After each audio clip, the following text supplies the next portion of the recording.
యెషయా గ్రంథం 54వ అధ్యాయము 10వ వచనం అందరం కలిసి చదువుకుందాం. పర్వతములు తొలగిపోయినను, మెట్టలు తత్తరిల్లినను, నా కృప నిన్ను విడిచిపోదు, సమాధాన విషయమైన నా నిబంధన తొలగిపోదు అని నీ యందు జాలిపడి యెహోవా సెలవిచ్చుచున్నాడు. 13వ వచనం, నీ పిల్లలందరూ యెహోవా చేత ఉపదేశం నొందుదురు, నీ పిల్లలకు అధిక విశ్రాంతి కలుగును, నీవు నీతి గలదానవై స్థాపింపబడుదువు. చదవబడిన లేఖన భాగాన్ని దేవుడు మన కొరకు ఆశీర్వదించిన గాక. ప్రార్థన చేసుకుందామండి. ప్రేమగల తండ్రి, ఈ యొక్క సమయంలో మీ సన్నిధి మాతో కూడా ఉంచండి. మా ముందుకు తేబడిన లేఖన భాగాన్ని ఆశీర్వదించి దీవించండి. తోడుగా ఉండమని, వచ్చిన వారికై స్తోత్రములు, రావాల్సిన వారు నడిపించమని, మా ప్రార్థన మీ సన్నిధిలో చేరినట్లు మమ్మల్ని అంగీకరించమని యేసు ప్రభు నామంలో ప్రార్థించి వేడుకుంటున్నాం తండ్రి, ఆమేన్.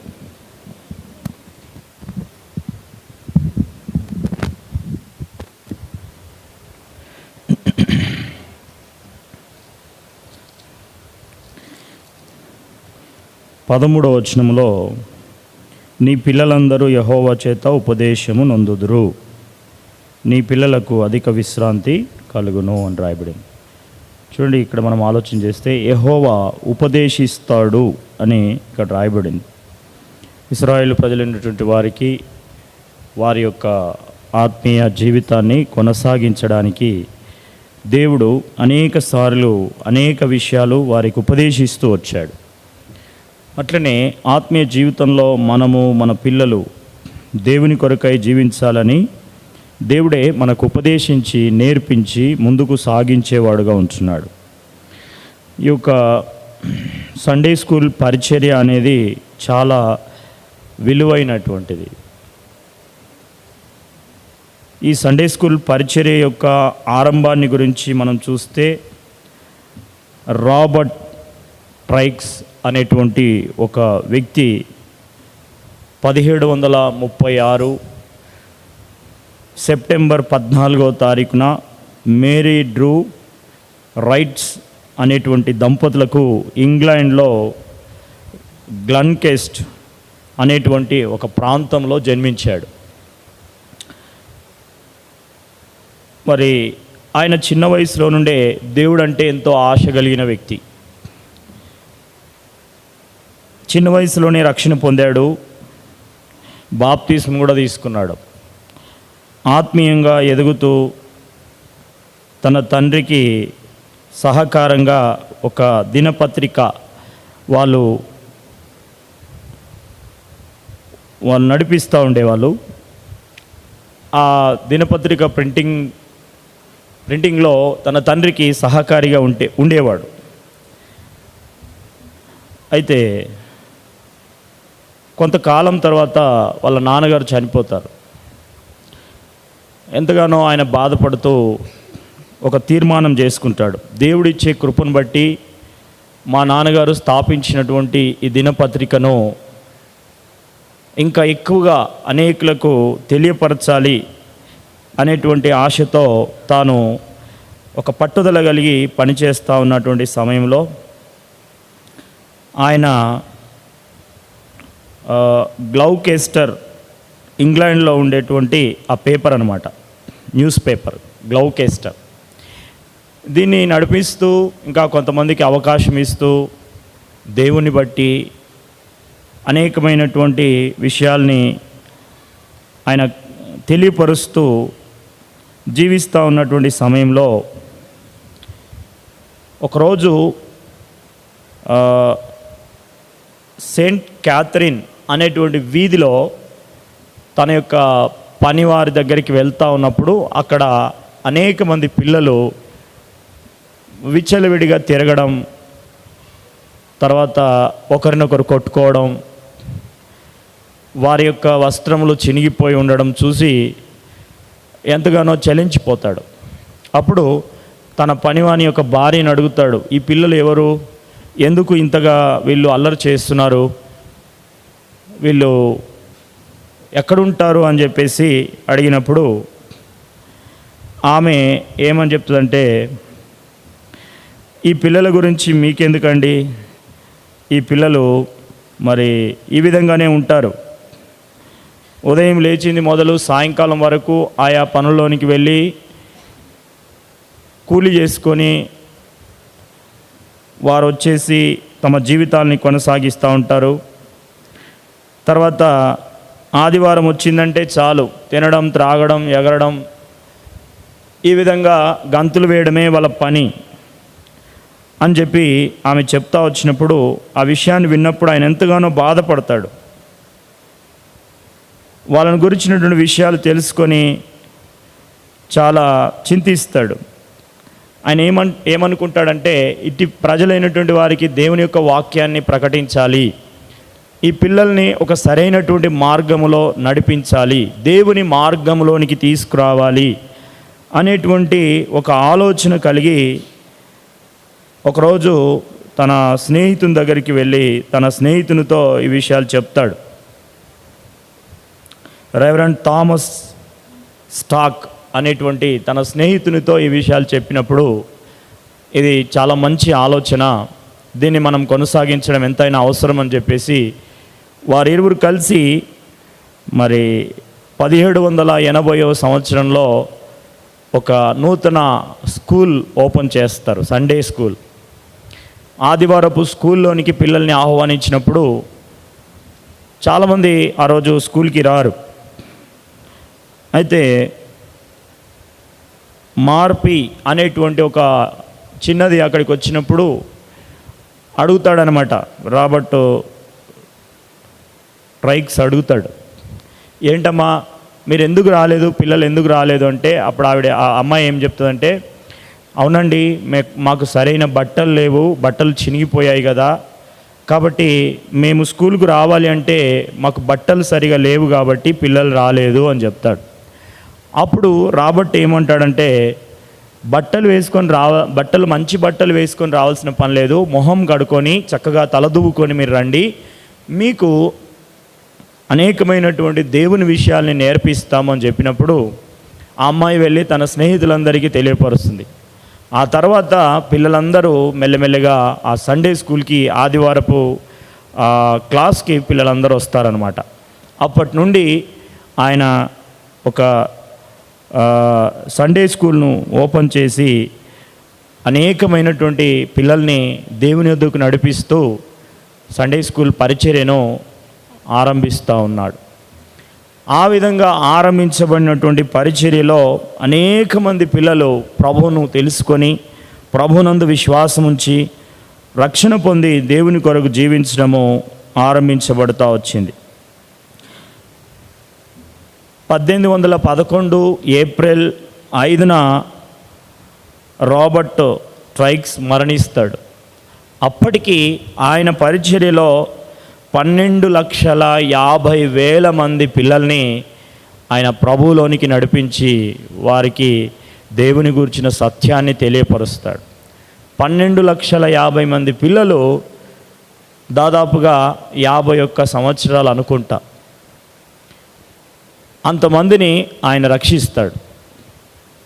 అప్పటి నుండి ఆరంభించబడినటువంటి ఈ సండే స్కూల్ పరిచర్య అనేక ప్రాంతాలకు విరివిగా వెళ్ళి అనేక వ్యక్తులు వారి వారి యొక్క విధానాన్ని అనేక మంది పిల్లల కొరకై ఈ పరిచర్యను కొనసాగిస్తూ వచ్చారు. కాబట్టి ఆ విధంగా ఆరంభించబడినటువంటి పరిచర్య VBS వెకేషన్ బైబిల్ స్కూల్ ఈ విధంగా మార్చబడి ఆదివారపు క్లాసులు, తర్వాత సెలవు దినాల్లో పెట్టే VBS పరిచర్యగా మార్చబడి ప్రారంభించబడి అనేక మంది పిల్లలు రక్షింపబడడానికి, యవనస్తులు రక్షింపబడడానికి కారణమవుతూ వచ్చింది. కాబట్టి ప్రియులరా, సండే స్కూల్ పరిచర్య అనేది ఎంతో క్రయముతో కూడుకున్నటువంటిది. కాబట్టి ఈ సండే స్కూల్ పరిచర్యను మనం ఎంతో జాగ్రత్తగా చిన్న బిడ్డల కొరకై మనం కొనసాగించవలసిన వారుగా ఉంటున్నాం. సండే స్కూల్ టీచర్స్ తెలుసుకోవాల్సినటువంటి 4 విషయాలను గురించి నేను జ్ఞాపకం చేయాలని కోరుతా ఉన్నాను. అది VBSలో కావచ్చు, ఆదివారం క్లాస్లో కావచ్చు. ఈ 4 విషయాలు సంఘములో మనం తెలుసుకొని ఉండాలి. సండే స్కూల్ పరిచర్య లేదా VBS పరిచర్య అనేది సంఘమునకు ఒక పునాది, శిష్యత్వ వ్యూహము అని మనం ఎరగాలి. శిష్యులను తయారు చేయడం సంఘములో ఒక పునాదిగా ఏర్పరచబడి దేవుని యొద్దకు నడిపించడంలో మనము గుర్తుపెట్టుకోవాలి. కాబట్టి మొట్టమొదటిగా సామెతల గ్రంథం 22వ అధ్యాయం 6వ వచనం మనకు తెలుసు. బాలుడు నడవలసిన త్రోవ వానికి నేర్పుము, వాడు పెద్దవాడైనప్పుడు దాని నుండి తొలగిపోడు. కాబట్టి సంఘమునకు పునాది, నేర్పించవలసిన బాధ్యత టీచర్స్ పైన ఉంది. శిష్యత్వపు యొక్క వ్యూహాన్ని తయారు చేయడం, శిష్యులకు ట్రైనింగ్ ఇవ్వడం లేదా వారిని సిద్ధపరచడం అనేది ఈ వాక్యములో సామెతలు 22:6లో మనకు బోధించబడతా ఉంది. వారికి నేర్పించడం. ఇది ఏం జ్ఞాపం చేస్తూ ఉంది అంటే సహవాసాన్ని గురించి జ్ఞాపం చేస్తూ ఉంది. పిల్లలందరూ కూడా సహవాసంలోనికి రావడం, తోటి వారితో కలిసి దేవుని వాక్యాన్ని వినడం, పాటలు పాడడం, కథలు నేర్చుకోవడం, కంఠత వాక్యాలు నేర్చుకోవడం, తోటి పిల్లలతో కలిసి దేవుని దగ్గర దేవుని కొరకై జీవించడం. ఇది ప్రియులరా మరి పిల్లలకు నేర్పించాలి. ఎందుకంటే పిల్లలు వచ్చినప్పుడు వారికి పాటలు నేర్చుకోవడానికి ప్రోత్సహించాలి. కథలు విన్నప్పుడు ఆ కథ యొక్క భావం ఏంటో వారికి అర్థమైందా లేదా అని టీచర్సు కనుక్కోవాలి, తెలుసుకోవాలి. సహవాసంలో ఉండే ఆనందాన్ని పిల్లలు ఎలా అనుభవిస్తున్నారు అని కూడా టీచర్స్ తెలుసుకోవాలి. ఇది టీచర్స్ పైన ఉన్నటువంటి బాధ్యత. కాబట్టి మొట్టమొదటిగా సంఘమునకు పునాది, శిష్యత్వ వ్యూహము, ఇది మనం గుర్తుపెట్టుకోవాలి. టీచర్స్గా, సండే స్కూల్ టీచర్స్గా లేదా VBSలో టీచర్స్గా ఉన్నవారు మనం ఒక పునాది వేస్తున్నాము అని ఆ బాధ్యతతో పరిచర్యను, ఈ 5 రోజుల పరిచర్యను మనం జరిగించాలి. రెండవదిగా చూస్తే మత్తయి సువార్త 19వ అధ్యాయం 14వ వచనంలో రాయబడినటువంటి మాట మనం చూస్తే అక్కడ రాయబడింది, చిన్న పిల్లలను చదవండి. చిన్న పిల్లలను ఆటంకపరచక వారిని నా యొద్దకు రానియుడి. చాలు. చూడండి, చిన్న పిల్లలను ఆటంకపరచక వారిని నా యొద్దకు రానియుడి అని యేసుక్రీస్తు ప్రభువారు చెప్తూ వచ్చాడు. ఇది పిల్లలతో వ్యక్తిగత సంభాషణ, వాస్తవికతను తెలియజేయడం. ఇది టీచర్స్గా మనం ఎరగాలి. వ్యక్తిగత సంభాషణ. యేసుక్రీస్తు ప్రభువారు పిల్లలని ఎందుకు తన దగ్గరికి రానిచ్చాడు, రమ్మని ఎందుకు పిలిచాడంటే వారితో మాట్లాడాడు, వారితో కలిసి సంభాషించాడు, వారికి ఏం కావాలో అడిగి తెలుసుకున్నాడు. అట్లనే టీచర్స్గా వ్యక్తిగత సంభాషణ, పిల్లలతో వ్యక్తిగతంగా మాట్లాడగలగాలి. వారి యొక్క అవసరత ఏంటో, వారు ఏ విషయంలో మరి ఏం నేర్చుకున్నారో, ఏది తెలుసుకుంటున్నారో అది వ్యక్తిగతంగా వారితో సంభాషించి వాస్తవికతను తెలియపరచాలి. కొంతమంది కొన్ని డౌట్స్ ఉంటాయి, అవి మనం వారికి వివరంగా విశ్లీకరించే విధంగా టీచర్స్గా మనము ఆ బాధ్యతను కలిగి ఉండాలి. అప్పుడు పిల్లలు అనేకమైన విషయాలు తెలుసుకుంటారు. ఇది మనకి ఏం జ్ఞాపకం చేస్తూ ఉంది అంటే సేవా పరిచర్యను జ్ఞాపకం చేస్తూ ఉంది. తోటి వారితో వాక్య సంభాషణను వారు కలిగి ఉండి నిజాన్ని ఒప్పించబడేలా వారి హృదయము సిద్ధపరచబడుతుంది. రక్షణ పొందడానికి తీర్మానం కొరకు వారితో సంభాషించాలి. పిల్లలు దేవుని యొక్క వాక్యాన్ని చర్చించుకునే విధంగా చూడాలి. ఇది నాన్న ఈ స్టోరీ బాగుంది, ఈ అంకుల్ చాలా బాగా చెప్పాడు, లేదా ఆంటీ చాలా చక్కగా వివరించింది, మా గ్రూప్ టీచర్ నాకు తెలియని విషయాన్ని తెలియపరిచింది అని తన తోటి వారితో సంభాషించేంతగా మనం బాధ్యతగా ఉండాలి.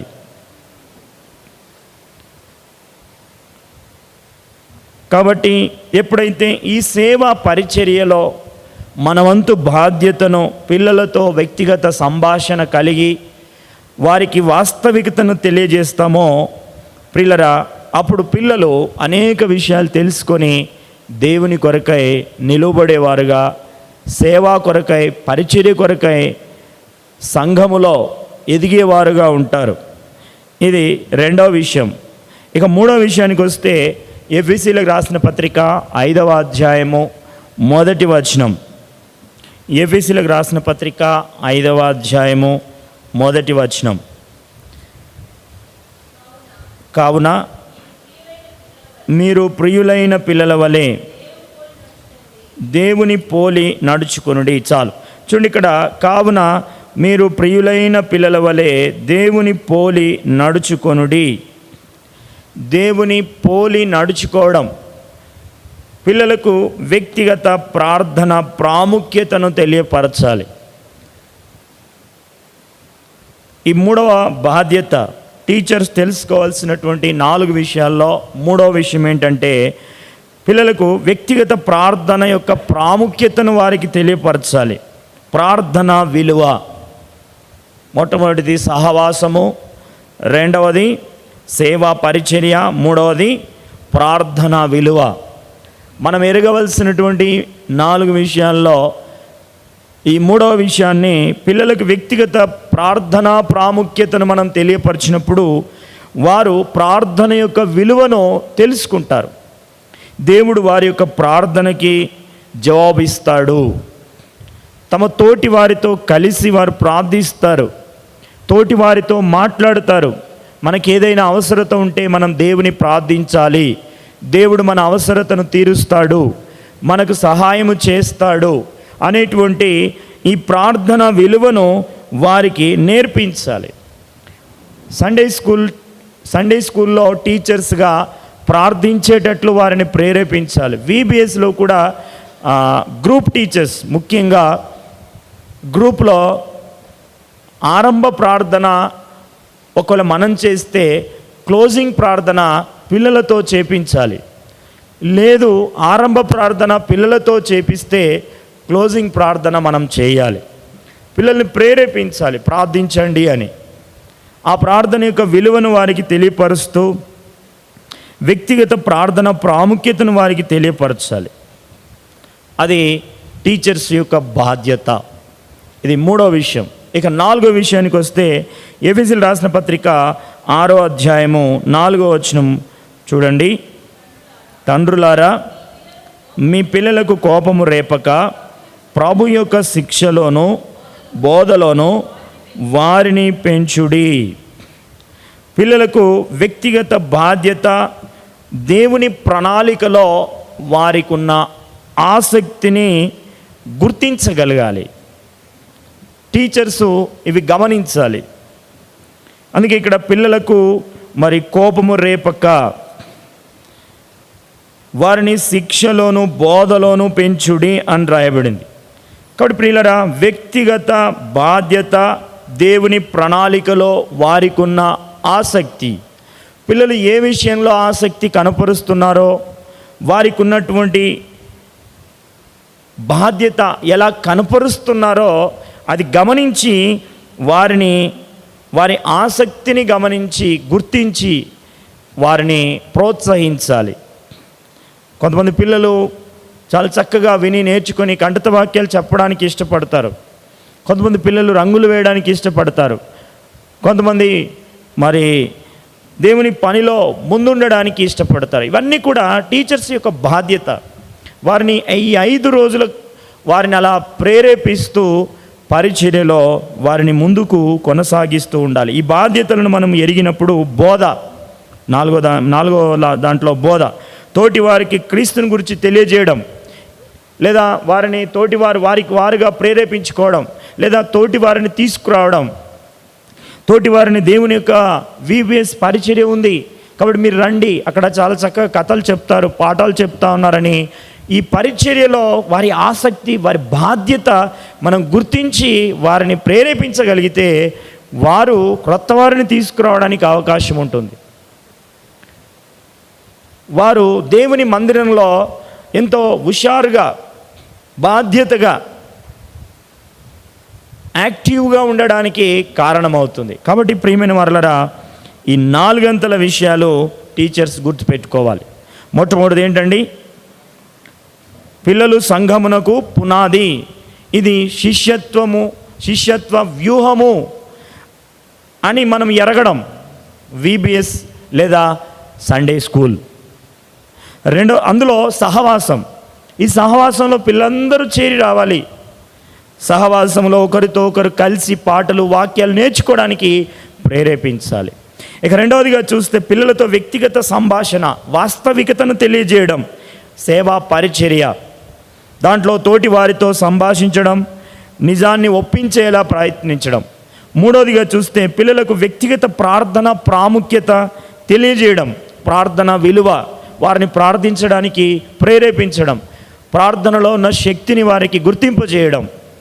నాలుగవదిగా చూస్తే పిల్లలకు వ్యక్తిగత బాధ్యత, దేవుని ప్రణాళికలో వారికి ఉన్న ఆసక్తిని గుర్తించగలగడం. దాంట్లో బోధ, వారికి వారుగా ఆ బోధను కలిగి ఉండడం, అనేకులను ప్రేరేపించి తీసుకురావడం. మనం చేసే పరిచర్యను బట్టే ఈ పరిచర్య, VBS పరిచర్య అనేది వృద్ధి చెందుతుంది. నిర్లక్ష్యంగా, అలక్ష్యంగా, నాకెందుకులే, చేస్తున్నానులే అన్నట్టుగా మనం ఉంటే దేవుని పరిచర్యలో ఈ VBS పరిచర్య అనేది ప్రియులరా ముందుకు కొనసాగదు. సాగిన ఆత్మీయ మేలు చిన్న బిడ్డలు పొందలేరు.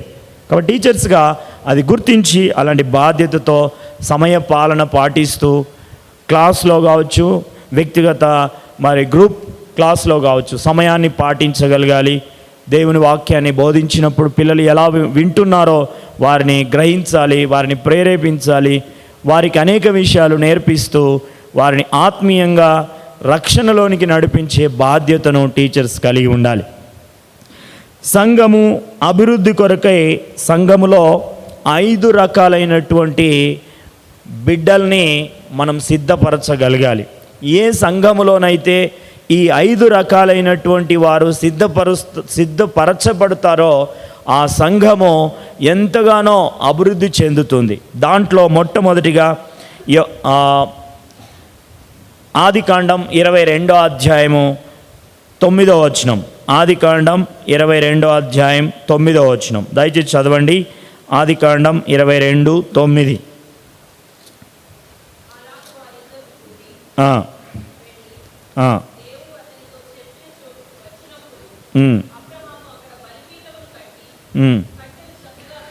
కట్టెలు చక్కగా పేర్చి తన కుమారుడు ఇస్సాకును బంధించి ఆ పీఠం పైనున్న కట్టెల పైన ఉంచెను. 9వ వచనం చదవలేదా మీరు? 9వ వచనం. అలాగ వారిద్దరు కూడి వెళ్ళి దేవుడు అతనితో చెప్పిన బంధించి, ఇక్కడ ఉంది కదా, ఇస్సాకును బంధించి. ఓకే, ఇస్సాకును బంధించి అని రాయబడింది. అంటే ఇక్కడ విధేయత, ఈ విషయాన్ని మనం గమనించాలి. పిల్లలకు సంఘములో విధేయులుగా సిద్ధపరచాలి టీచర్స్. ఏ సంఘములోనైతే విధేయులు ఎక్కువగా ఉంటారో ఆ సంఘము అభివృద్ధి పొందుతుంది, ఆశీర్వాదానికి కారణమవుతుంది. కాబట్టి విధేయత కలిగినటువంటి వారిని చిన్నప్పటి నుండే పిల్లలను మనం సిద్ధపరచగలగాలి. సంఘ అభివృద్ధికి అది ఎంతగానో తోడ్పాటుగా ఉంటుంది. తర్వాత చూస్తే మొదటి సమూయేలు గ్రంథం 1వ అధ్యాయం 21వ వచనం. త్వరగా చదవండి. మొదటి సమూయేలు 1:21.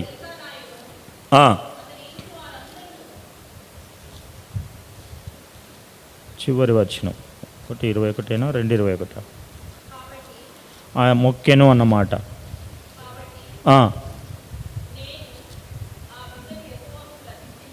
28. తాను బ్రతుకు దినములు అన్నిటను వాడు యెహోవాకు ప్రతిష్ఠితుడని చెప్పాను. అప్పుడు వాడు యెహోవాకు అక్కడనే మ్రొక్కెను. చూడండి, ఇక్కడ మ్రొక్కెను అంటే ఆరాధించేవారు. రెండవదిగా మనం చూస్తే మన బిడ్డలు దేవుని ఆరాధించేటట్లుగా సిద్ధపరచాలి. ఏ సంఘములోనైతే ఆరాధికులు ఎక్కువగా ఉంటారో పిల్లల్ని ఆ విధంగా ఆరాధికులుగా సిద్ధపరుస్తామో ఆ సంఘము దేవుని గొప్ప కార్యాలని చూడగలుగుతుంది.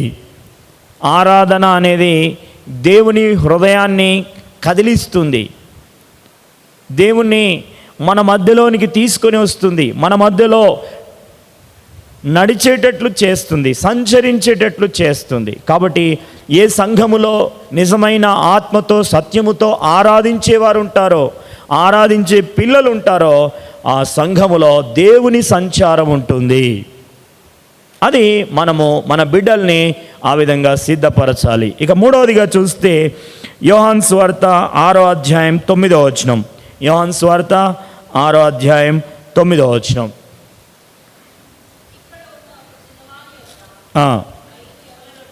5 యవల రొట్టెలు 2 చిన్న చేపలు ఉన్నవి కానీ ఇంతమందికి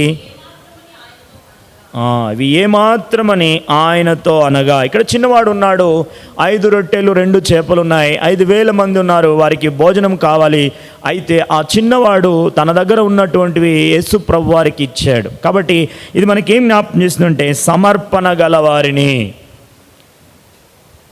పిల్లలు ఎప్పుడైతే సమర్పణతో కూడినటువంటి జీవితాన్ని కలిగి సిద్ధపరచబడతారో ఆ సంఘములో సమృద్ధి ఉంటుంది. తల్లిదండ్రులుగా మన పిల్లలకి సమర్పించుకునేది నేర్పించాలి. మనము దేవుని మందిరములో ఇచ్చే దశమ భాగములో పిసినారిగా 10 రూపాయలు వేసేటట్లు ఎప్పుడూ చూడొద్దు. ఒక దైవజనుడు ఈ విధంగా చెప్తా వచ్చాడు, దశమ భాగాన్ని మన పిల్లలతో వేయించాలంట. వాడికి అర్థమైపోతుంది, అరే దేవునికి ఇవ్వాల్సిన భాగాన్ని ఈ విధంగా ఇవ్వాలా అని. చాలాసార్లు మనం ఏం చేస్తామంటే మన పిల్లలకు దశమ భాగం కావచ్చు లేదా ఇంకొంత డబ్బు ఇచ్చి దేవునికి సమర్పించుకునేది నేర్పించాం. మన పిల్లలు వేసుకున్నటువంటి ఆ కిడ్డీ బ్యాంకుని వాళ్ళ యొక్క అవసరతల కొరకు, వాళ్ళ బట్టల కొరకు అవి కొనుక్కోవడానికి ప్రేరేపిస్తాం. ఇలాంటి కార్యాల్లో దేవుని మందిరానికి ఇవ్వాలి అని వారికి ప్రేరేపించాలి. అప్పుడు దేవుని మందిరంలో సమృద్ధి ఉంటుంది. మనం నేర్చుకుంటే మన పిల్లలు నేర్చుకుంటారు. సమర్పణ కలవారినిగా సంఘములో సిద్ధపరచాలి. ఏ సంఘములోనైతే సమర్పణ కలిగిన వారు ఎక్కువగా ఉంటారో ఆ సంఘములో దేనికి కొరత ఉండదు, సమృద్ధి ఉంటుంది. అది మనం గుర్తించాలి, టీచర్స్గా మన పిల్లలకు నేర్పించాలి. తర్వాత 2వ రాజుల గ్రంథం 5వ అధ్యాయం 3వ వచనం. 2వ రాజుల గ్రంథం 5వ అధ్యాయం 3వ వచనం.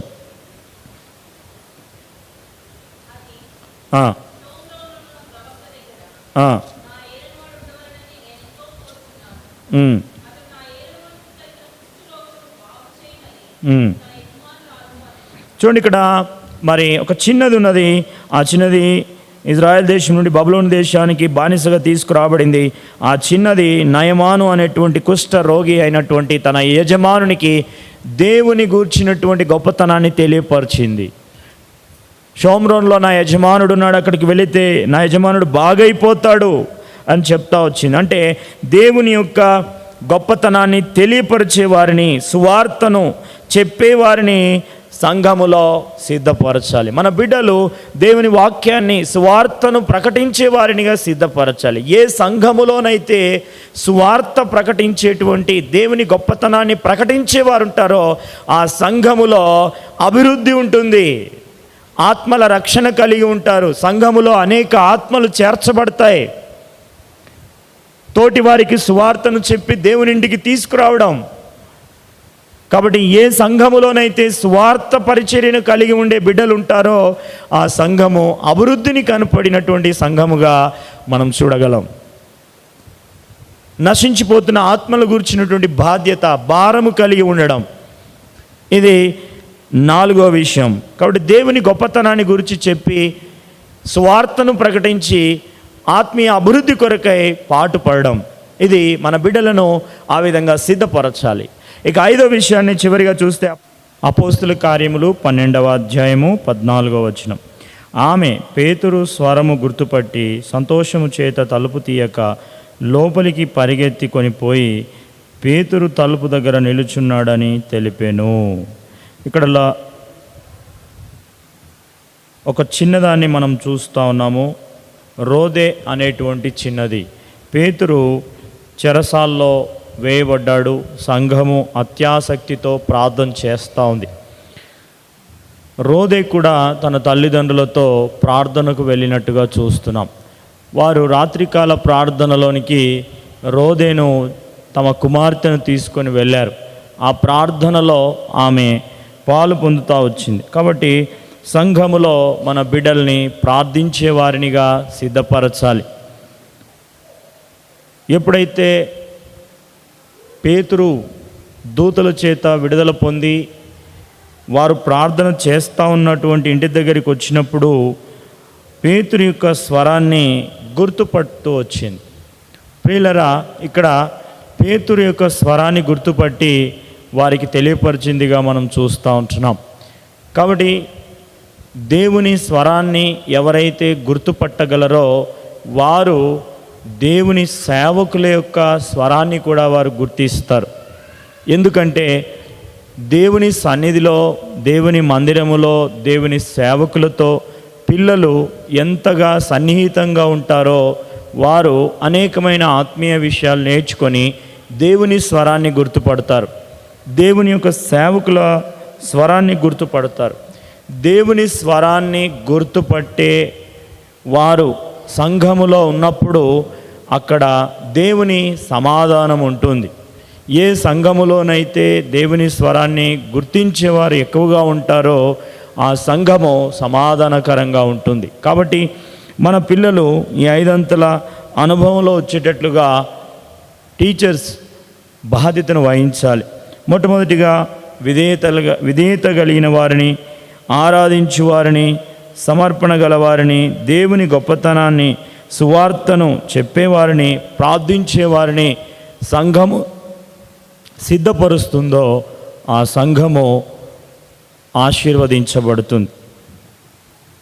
విధేయత ఎక్కడుంటుందో అక్కడ దేవుని ఆశీర్వాదాలు ఉంటాయి. ఎక్కడ ఆరాధించేవారు ఉంటారో అక్కడ దేవుని సంచారం ఉంటుంది. ఎక్కడ సమర్పణ గలవారు ఉంటారో అక్కడ సమృద్ధి ఉంటుంది. ఎక్కడ దేవుని గొప్పతనం చెప్పేవారు ఉంటారో సంఘములో ఆత్మలు చేర్చబడి సంఘ అభివృద్ధి కనబడుతుంది.